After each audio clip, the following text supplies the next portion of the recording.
जलंधर राक्षस कौन था और उसकी उत्पत्ति कैसे हुई थी। हरे कृष्णा, राधे राधे। आप सभी का बहुत बहुत धन्यवाद मेरे चैनल पर आने के लिए। आज की वीडियो में मैं कार्तिक मास की कथा का 9वां तथा 10वां अध्याय लेकर आई हूँ, जिसमें हम जानेंगे कि जलंधर राक्षस की उत्पत्ति कैसे हुई थी। अगर आप मेरे चैनल पर नए हैं तो मेरे चैनल को सब्सक्राइब कर लीजिए और साथ ही बेल आइकन को भी प्रेस कर दीजिए, ताकि हर वीडियो की नोटिफिकेशन आपको मिलती रहे। और अगर वीडियो अच्छी लगे तो कृपया इसे लाइक कीजिएगा, शेयर कीजिएगा और कमेंट भी ज़रूर कीजिएगा। 9वां अध्याय। राजा पृथु बोले कि हे श्रेष्ठ मुनि नारद जी, आपने कार्तिक मास के व्रत में जो तुलसी की जड़ में भगवान विष्णु का निवास बताकर उस स्थान की मिट्टी का पूजन करना बतलाया है, अतः मैं श्री तुलसी जी के महात्म्य को सुनना चाहता हूँ। तुलसी कहाँ और कैसे उत्पन्न हुई, यह बताने की कृपा करें। नारद जी ने कहा कि हे राजन, आप सावधान होकर तुलसी जी की महत्ता और उनके जन्म का प्राचीन इतिहास सुनिए। एक समय जब देवगुरु बृहस्पति और देवराज इंद्र कैलाश पर्वत पर शंकर जी का दर्शन करने गए तो भगवान शंकर ने अपने भक्त की परीक्षा ली। उन जटाधारी दिगंबर ने उनके मार्ग में अवरोध डाला। यद्यपि वह तेजस्वी, शांत, लंबी भुजा और चौड़ी छाती वाले गौर वर्ण अपने विशाल नेत्रों से युक्त तथा सिर पर जटाधारे वैसे ही बैठे थे, तथापि उन भगवान शंकर को ना पहचान कर इंद्र ने उनका नाम धाम आदि परिचय पूछा और कहा कि शंकर जी अपने स्थान पर हैं या कहीं गए हैं। इस पर उस तपस्वी ने कुछ ना कहा, परंतु त्रिलोकीनाथ के ऐश्वर्य से गर्वित होकर इंद्र कब तक चुप रहते। उन्होंने क्रोध कर तपस्वी से घुड़क कर कहा कि अरे, मैं पूछता हूँ तो उत्तर क्यों नहीं देता। मैं अभी तुझे वज्र मारता हूँ, फिर देखता हूँ कि तुझ दुर्मति की रक्षा कौन करता है।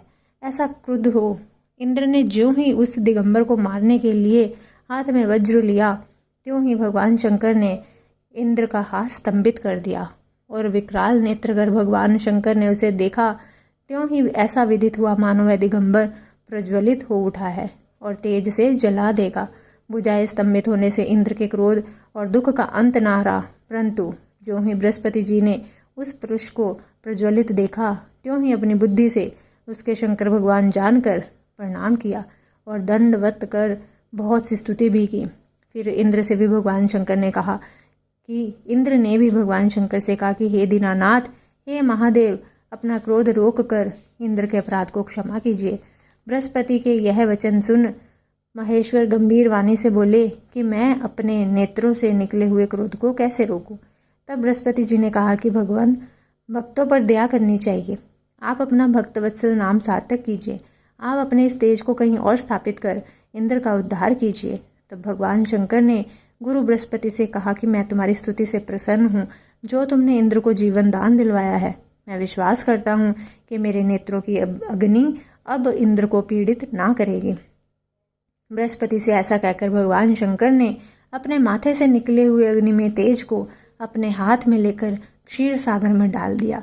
फिर लीलाधारी भगवान अंतर्ध्यान हो गए। इस प्रकार जिनको जानने की इच्छा थी उसे जानकर इंद्र और बृहस्पति अपने स्थान को चले गए।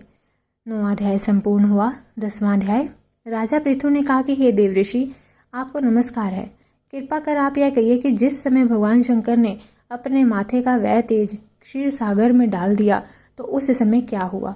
नारद जी ने कहा कि हे राजन, जब भगवान शंकर ने अपना वह तेज क्षीर सागर में डाल दिया तो उस समय वह शीघ्र ही बालक होकर गंगा सागर के संगम पर बैठकर संसार को भय देने वाला रुदन करने लगा। इसके रुदन से समस्त संसार व्याकुल हो उठा। लोकपालों के मन में भी व्याकुलता हुई। चराचर चलायमान हो गया। शंकर सुबन के रुदन से ब्रह्मांड व्याकुल हो गए। समस्त देवता और ऋषि मुनि व्याकुल होकर लोक पितामह श्री ब्रह्मा जी की शरण में गए। सबने मिलकर ब्रह्मा जी को प्रणाम किया और स्तुति की। फिर कहा कि हे पितामह, यह तो बड़ा भयंकर समय उपस्थित हुआ है। हे महायोगिन, इसका नाश कीजिए। तब देवताओं की ऐसी बात सुनकर श्री ब्रह्मा जी सत्य लोक से उतरकर उस बालक को देखने के लिए समुद्र तट पर आए। समुद्र ने ब्रह्मा जी को आता देखकर प्रणाम किया और बालक को उठाकर उनकी गोद में दे दिया। वह विस्मित होकर तब ब्रह्मा जी ने पूछा कि हे सागर, तुम शीघ्र कहो कि यह बालक किसका है। समुद्र ने विनम्र शब्दों में कहा कि प्रभु, यह तो मैं नहीं जानता, किंतु मुझे इतना अवश्य ज्ञात है कि यह गंगा सागर के संगम पर प्रकट हुआ है। अतः हे जगत गुरु, आप इस बालक का जात कर्म आदि संस्कार कीजिए, इसका जातक फल बताइए। नारद जी कहते हैं कि इधर तो सागर ब्रह्मा जी के गले में हाथ डालकर बार बार उनका आकर्षण कर रहा था, फिर तो उसने ब्रह्मा जी का गला इस जोर से पकड़ा कि उससे पीड़ित हो ब्रह्मा जी के नेत्रों से आंसू टपकने लगे। किसी प्रकार से ब्रह्मा जी ने अपने दोनों हाथों का जोर लगाकर अपना गला छुड़ाया और सागर से कहा कि हे सागर सुनो, मैं तुम्हारे पुत्र का जातक फल कहता हूँ। मेरे नेत्रों से जो यह जल निकला है, इस कारण इसका नाम जलंधर होगा। यह उत्पन्न होने के साथ ही तरुण हो गया है। इससे यह सब शास्त्रों पर पारगामी, महाप्रक्रमी, महावीर, जवान, महायोद्धा और रण दुर्मद होगा। यह बालक सभी दैत्यों का अधिपति और भगवान विष्णु को जीतने वाला होगा तथा यह कभी भी ना हारेगा। एक भगवान शंकर को छोड़कर यह सबसे अवध्य होगा। जहाँ से उत्पन्न हुआ है फिर वहीं जाएगा। इसकी स्त्री बड़ी पतिव्रता, सौभाग्यशालिनी, सर्वांग सुंदरी और परम मनोहर, मिष्ट भाषिनी और शीलवान होगी। नारद जी कहते हैं कि हे राजन, सागर से ऐसा कहकर ब्रह्मा जी ने शुक्राचार्य को बुलाकर उनके हाथों से बालक का राज्याभिषेक कराया और आप अंतर्ध्यान हो गए। फिर तो बालक को देखकर सागर बड़ा ही प्रसन्न हुआ और घर आ गया।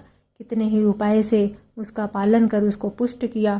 फिर काल नेम नामक असुर को बुलाकर उसका वृंदा नाम की कन्या से सविधि विवाह करवा दिया। उस विवाह में बड़ा उत्सव हुआ। श्री शुक्राचार्य के प्रभाव से स्त्री सहित जलंधर दैत्यों पर राज्य करने लगा। अगर वीडियो अच्छी लगे तो कृपया इसे लाइक, शेयर और कमेंट कीजिएगा। मिलती हूँ अपनी अगली वीडियो के साथ। तब तक के लिए सभी को हरे कृष्णा, राधे राधे।